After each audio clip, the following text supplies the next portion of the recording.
like I've got a friend of mine, really, really good friend of mine, who is overweight, and he struggles with, a lot of different things. And, with COVID, especially, COVID's been really rough on people. Yeah. And he's stopped coming for jiu-jitsu. And we hang out every Friday, and we have like our sessions. We just sit down and talk about life and love and philosophy and everything. And for like months, I've been telling him, like, bro, come back to jiu-jitsu. Like, all this anxiety, all this stress.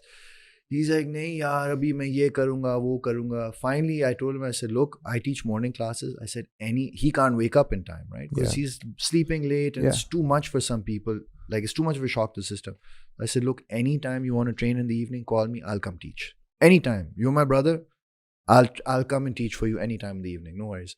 So he's been coming recently, and he's like, oh my God, Alisha, like, my life is like all these things. Like, I'm trying to feel less anxious. I want to spend more time in the sun. I want to, like, it just, awakens something up in you to like try and seek out betterment in your life, looking for a better life. Yeah, essentially just creating a better you in a way. And I think it's incredible that all of us have that in us, but it really takes something like a shock to the system sometimes, even if it's waking up early or it's like getting smashed on the jiu-jitsu mats. Like, every time I'd get tapped out, thankfully I wasn't that guy who would be like, oh, come on, what, I don't like that. Like, I would always feel like, oh, that was freaking awesome. Like, you know what I mean? Ever since I was a little boy, I was acutely aware of time and how quickly it's slipping by. When I was 15 years old, I told all my classmates, we were like 9th grade. I was like, boys, now is the time, like, don't have any regrets. Not go party, but like look after yourselves, train, play sports, do everything. Because one day we're going to snap our fingers, we're going to be old men. My friends are old men, most of them already. We're 35. And I know that we all have shelf life. We're all going to expire at some point, right? And life is too precious to be mediocre, right?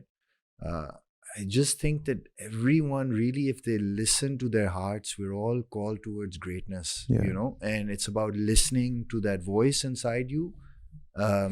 People have so much anxiety these days. People have like rampant depression. People have all kinds of issues with their life because they've dumbed themselves down and numbed themselves to what their body and their mind and their heart needs, right? We live in the space where we're all like in our head all of the time. We need to spend more time with our heart. And that is spending time in nature. That's connecting with your loved ones. Jiu-jitsu is a lot of hugging. It's a lot of hugging, man. Like, really.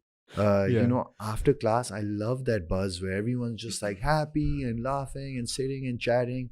It's because we've been hugging. There's a lot of oxytocin going around, Endorphins from training. It's just, life's too short, everyone has, I wish for everyone to live their best life, to try and really seek out what fulfills them, and, what gives them meaning, what gives them purpose. That I think that is the meaning of life, is to search for those things. Because you're not always going to find it. No. And it's very normal for people to have to change their profession, to change their relationships, change is good, change can suck sometimes and it can hurt, but it is so important for your health, your mental health, your growth. Sorry, I'm all over the place. No, you're not at all, actually. That's the resounding statements that making me really introspect right now. But